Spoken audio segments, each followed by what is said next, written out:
تبارك الذي نزل الفرقان على عبده ليكون للعالمين نذيرا. اللهم صل على محمد وعلى آل محمد كما صليت على إبراهيم وعلى آل إبراهيم إنك حميد مجيد. اللهم بارك على محمد وعلى آل محمد كما باركت على إبراهيم وعلى آل إبراهيم إنك حميد مجيد. د نبی صلی الله علیه وسلم د دنیا بادشاہانو ته خطونو شروع کړل او اولنې خط چې دی دای نجاشي ته لېږلی و. دویم نبی صلی الله علیه وسلم روم په هغه زمانه کې یو غټ قوت او طاقت و او د رومیانو د کسرا والا او پارس والا په خپل منځ کې به جنګونه کول. رومیان عیسایان قسم خلقو او ځان ته اهل کتاب ویلو. د اهل کتاب په شرکونو کې او په بدعاتو کې ورننوتي او اصلي عیسایت تقریبا ختم شوی. هرقل په دغه زمانه کې د روم بادشاہ نبی صلی الله علیه وسلم د په نوم خط روان کړلو او هغه ته مو ویلو چې بسم الله الرحمن الرحیم من محمد ابن عبد الله الى هرقل الروم یا عظیم الروم او السلام على من اتبع الهدى او یا اهل الكتاب تعالوا الى كلمة سواء بيننا وبينكم الا نعبد الا الله ولا نشرك به شيئا ولا يتخذ بعضنا بعضا اربابا من دون الله فان تولوا. دا نبی صلی الله علیه وسلم د طرفنا د خط هغه اهم مضامین دی او چې اسلم تسلم. نبی علیہ الصلوۃ والسلام هغه تم خط ولېږلو دعوت ورته ورکړلو چې مؤمن شه مسلمان شه او تاسو اهل کتاب یې مونږ هم اهل کتاب یو یعنی مونږ ته کتاب راغلی د اسمان نه تاسو ته راغلی دی راځئ چې په هغه خبرو متفق شو چې ستاسو زموږ مشترکه خبرې مشترکه خبره دا ده چې د الله نه ما سوا د بل چا بندګي به نه کوو. په دې خبره او د الله تعالی سره به هیڅ څوک شریک نه کو. نبی صلی الله علیه وسلم خط چې کله هرقل ته عظیم الروم د روم غټ سوپر پاور په هغه زمانه کې و خلک به تېرېدل. هغه ته چې کله ورسېدلو هغه د صورتحال معلومو لکه دا هم عیسایي خلک و او داسې انپړ نه و. د دنیوي دینی خامخا د اهمو خبرونو به ځان خبرولو خبر شوي او اندازه ورته و چې آخري پیغمبر راځي او داسې دعوتونه ورکوي خلکو له نو د هغه به دا نښې وي. هرقل چې دی په خپله ورته خط میلاو شولو خط یې ولوستلو په بادشاهي کې اعلان وکړلو چې څوک دی چې هغه د مکې د مدینې منورې نه راغلی یا د مکې معظمې نه دغه طرفونه چې څوک راغلی او د هغه قریبي رشته دار څوک خپل وي هغه راته راطلب کوي. ابو سفیان وایي دی په دغه وخت کې مسلمان نه و. وایي زه اتفاق و چې تلی ما روم ته تلی وم په کاروبار باندې په تجارت باندې او د روم بادشاه د هرقل خلکو ونیولم چې بادشاه ضروری خبره تا سره کوي. چې لاړم بادشاه راته خط وویلو چې پیغمبر دغلته پیدا شوی دی دا دی او لومږه غټ ګروپ ورته ویل تاسو کې کم په سړی به کې هغه ته په نسب کې ډېر نږدې هغه به راسره خبرې کوئ. ابو سفیان وایي ډېر نږدې په نسبت د نورو خلکو وایي زه کېنوله موږ د یو بل په ژبه نه پوهېدلو ترجمان یې کېنو که دا عربو او هغوی به خپله ژبه ویله. وی اولنې تپوس یې رانه وکړلو چې هرقل بادشاه چې د مالدار خلک مرګري کېږي که غریباران خلک وی ما ورته وویلو یو دا خبره چې د الله نه یره نه وی که نه او دا خبره هم نه وی چې سبا له به زما دا خبره تا ته دروغجنه کېږي به نو ما منن بل څه ویلي وی دروغ به مې ویلي ځکه دی په خپله مخالف ویل زه نن رښتیا ګفتګو تا ته کوم رښتیا درته دروغ نه ویم او ترجمان ته یې ورته ووایه چې د ده غریباران خلک به ملګري کېږي مالدار خلک یې مخالفت کوي ځکه دا د هر پیغمبر سره دا طریقه کار پاتې شوی دی د سرمایهدارو جاګیردارو چودریانو خانانو ملکانو سردارانو همیشه په هره زمانه کې چې کم زمانه کې پیغمبر راغلی دوی مخې ته ودرېدلي دي مخالفت یې کړی غریبو خلکو چرته هم د پیغمبر خلاف نه دی کړی بلکې په هره زمانه کې غریب خلک د پیغمبر ملګري شوي دي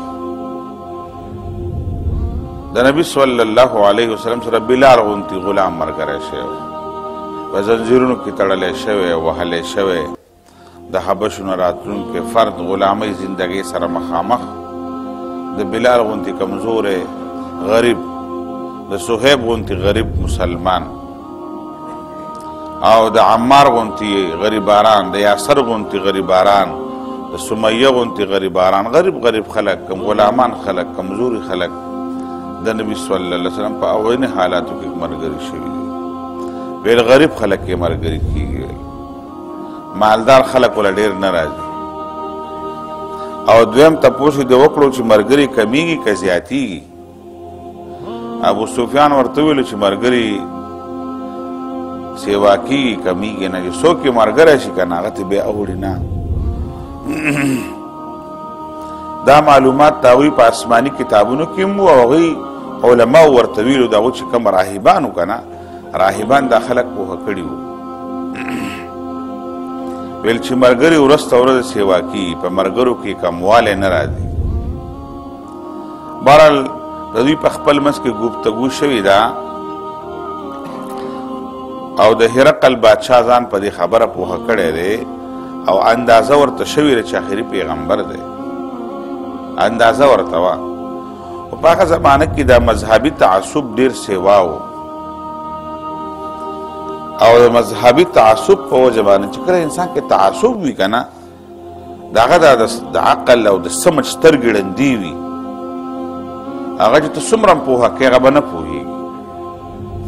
ځکه د هغه په اندرون کې تعصب دی یو ګندګي ده عناد دی ضد دی نو هغه انسان د تعصب په وجه باندې خلک دیو بله خبرې اوري نه خبرې پې اثر نه کوي نو تعصب ډېر خراب شي دی زموږ د مسلمانانو کې په موږ کې هم ډېر سیوا دی تعصب زموږ په معاشره کې هم ډېر سیوا دی او نبی علیه صلات وسلام دا کار ځکه کولو چې هرقل مني او که نه مني هو خلکو ته به اندازه وشي که خبره به خورېدله د بادشاه په دربار کې به خلک ناستو خلک به خوري چې د هغه محمد صلی الله علیه وسلم نو ته خط راغلی و ترجمانان یې راغوښتل او خط یې ولوستلو تپوسونه یې وکړلو او بیا د عربۍ محاوره ده چې الناس علی دین ملوکهم خلک د بادشاه په دین باندې وي چې بادشاه څنګه وي که نه خلک حقه شانتي وي خلک بادشاه ته ګوري او دا ځکه چې بادشاه په وطن کې مشر وي او خلک د بادشاهانو طرز و طریقه اختیاروي د هغه په شان زندګۍ اختیاروي او بادشاه ته خلک ګوري بیا چې دا بادشاه کم طرف ته روان دی ځکه د هغه یو مرتبه اکثریت عوام الناس خلک حکمرانانو نه رنګ اخلي د حکمرانانو په طرز باندې زندگی تیروي د حکمرانانو د خوشحالوالي کوشش کوي دا د عوام الناس نفسیات دي دا د دې وجې نه نبی علیه صلات وسلام بادشاهانو ته خطونه شروع کړل د هغې عوامو ته دعوت نه ورکولو چې تاسو مسلمانان شئ ځکه چې بادشاه راشي که نه عوام به ورسره بیا راځي او د دې نه یوه بله اهمه خبره معلومیږي هغه دا چې اسلام یوازې صرف د منځونو او دسونو خبرې نه کوي دا یو مکمل نظام حیات دی په شریعت کې د حکومت د چلولو طریقه او قوانین دي او شریعت چرتم نو ندی ویلی چې حکومت خراب شی دی، چرتم ندی ویلی. او یا شریعت چرته وی تاسو په حکومت کې ګوتې متې مه وهئ خراب دی. زموږ خلک هم ټول مبتیان یو، بس چې ټول خلک وایي نبی علیه السلام په خپله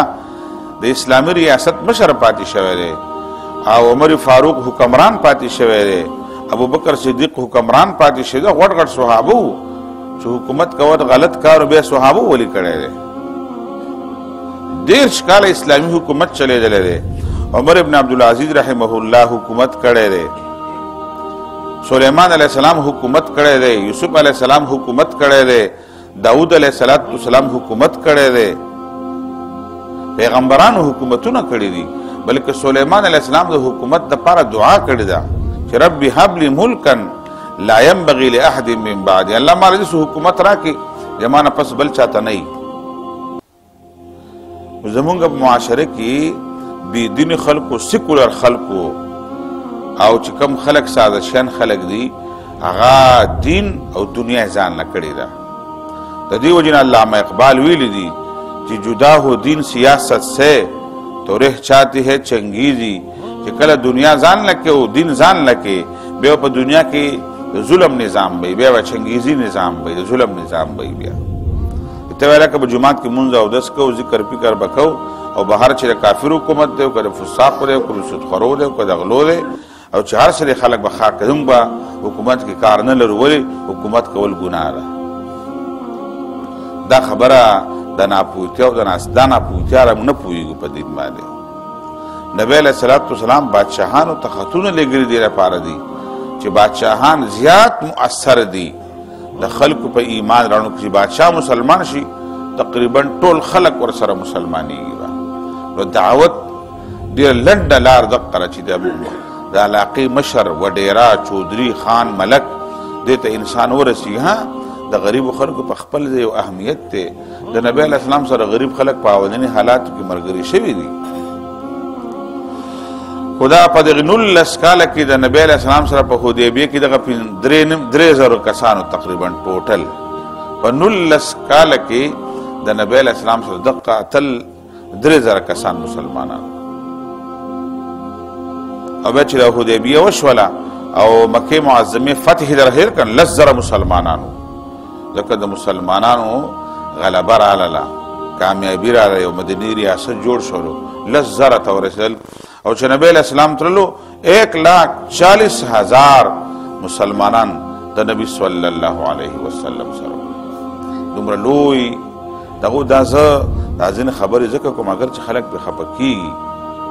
او خلک کوئی بس قصه وایه مړه په منځ کې بریک مه لګوه. دا قصې زه نه وایم، زه خلک یو بل پوهه کوو به چې زما استاد دین سوچ غلط دی. ها که زه غلط پوهیم او نه پوهېږم بیا فتوا نه ورکوم چې هلکه په اسلام کې حکومت نشته ګناه ده، دا خبرې به نه کوې. تا سره بلکل دا اختیار نشته دی، تا سره علم نشته، پوه نشته، ولې دا خبره کوې؟ ته ځان هم ګناهګار یې، خلک هم غلط پوهه کوې او د دین غلطه تشریح کوې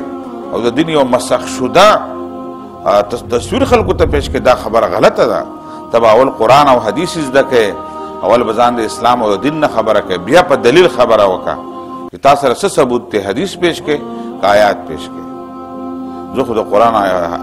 احادیث او آیاتونه پیش کوم. دا هوایي خبر نه دی کول پکار. دا د اسلام غلطه ترجمانی ده په معاشره کې خلک کوي. دا د سیرت دا کتابونه چې موږ ګورو وایو که نه او دومره ستړي تېرو، دا خو داسې نه کوم، د دې لپاره کوم چې زموږ خلک پوه شي. داسې راته نه کوم چې بس تاسو د هرقل بادشاه حکومت قصې درته کوم، نه زما هغه سره کار یې سره مونږ یو بل پوهه کول دي. داسې ده چې او نبی علیه الصلاة والسلام په زندګۍ کې هم دا خبره ده چې نبی علیه الصلاة والسلام په خپله باندې الله پاک ډېر لوی بادشاه دی. الله پاک ډېر لوی بادشاه دی. د الله رسول په زندګۍ کې به ډېر لوی ادب او احترام و د نبی علیه السلام. د الله رسول به د الله پاک د خبر ډېر زیات احترام کولو، تر دې پورې چې د الله د نوم به هم ډېر غټ احترام کولو. د نبی علیه السلام به ګوته په لاس وه، ګوتمه چې ورته موږ وایو، په هغې باندې محمد رسول الله لیکلي او دا به طور مهر شام دغه کېدلو. نبی علیہ السلام به چې کله قضای حاجت ته تللو دا به یې لړکوله، ویل په دې باندې د الله پاک نوم دی او په دې باندې زما نوم هم دی محمد صلی الله علیه وسلم. ویل چت زما د دې نوم نه ما زمانه د دې نوم بې احترامي ونه شي. د الله پاک د نوم دومره لوی خیال ساتلی دی نبی علیه السلام. دا تش نوم نه الله د دې چرته د بیا اودسۍ په وخت کې زما نه بې احترامي دا بلکل د لاس نه به یې لړکوله نبی علیه السلام. دومره لوی ادب او احترام کړی الله پاک رسول د الله د نوم د هغه د حکمونو د هغه د شریعت د هغه د شان د امت ته ورکړي دي. څه زما په ذهن کې د الله پاک عظمت او لویوالی پکار دی او موږ داسې خبرې نه دي کول پکار چې په هغې موږ د الله پاک مجرمان شو او د الله پاک دا دین هغه غلط تصویر پیش کړو، په دې باندې انسان ګناهګارېږي. نو نبي صلی الله علیه وسلم د هرقل چې کوم هرقل بادشاه و عظیم روم غټ سلطنت و په قرآن شریف کې تذکره چې الف لام میم غلبت الروم فی ادنى الارض وهم من بعد غلبهم سیغلبون. نبی علیہ السلام چې کله په مدینه کې په مکه معظمه کې و دا غټ کشمکش شروع د ایرانیانو چې دا کسرا ورته ویلی شي او د رومیانو جنگ ونختلو او دغه بت پرستو مشرکو رومیان اهل کتابو بایلله رومیانو مشرکانو د کسرا والا وګټله. د مکې خلکو چې دی مسلمانانو ته وویل مړه تاسو اسی اسلام کوئ هغه تاسو په شاه اسلام غوښتلو هغو خو مو بایلله دله شی مړه په دنیا کې وس څوک اسلام خوښوي. د نبی علیه السلام په دور کې دا خبره وه او دا جنگ چې کله کېدلو د مسلمانانو پړونو کې په خوله به یې نه ویلې، مسلمانانو پړونو کې ویل چې روم والی وګټي نو ښه به وي ځکه چې کتابیان دي. او د مکې خلکو هم په خوله ویل نه مشرکانو ویل چې دا بل مشرکان یې وګټي نو ښه به وي. وګټله رومیانو وګټله رومیانو وبایلله. بیا نبی علیہ السلام ته الله پاک آیتونه راولېږل. ابو بکر صدیق بیا د مدینې مکې معظمې د یو غټ کافر سره شرط ولګولو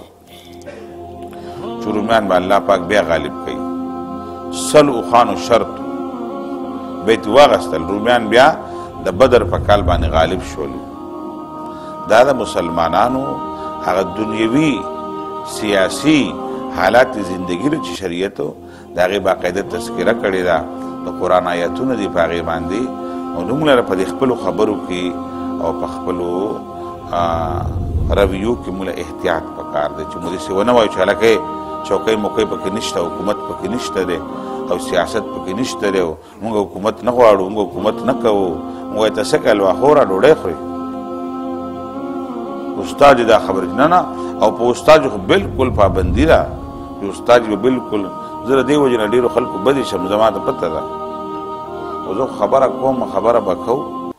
او خلکو خوښواله چې خدای پاک رسول د خلکو نه دی خوښ شوی. خلک وایي بس خبرې پستې کوه زه سوی هم دا ټیک دی ته سوی دا غلط دی. وایي چې نه زما خبره هم ټیک نه ده ستا خبره هم ټیک نه ده، د الله پاک او د الله د رسول خبره ټیک خبره صفا خبره دا ده چې په دنیا کې اسلامي بادشاه او اسلامي حکومت راغی که نه ډېرې خرابیانې به ختمې شي، ډېر لوی اصلاح به راځي. نور على مر الزمان تألقا وأضاء للدنيا طريقا مشرقا وهدى من الرحمن يهدينا به للصالحات وللمكارم والتقى. نور على مر الزمان تألقا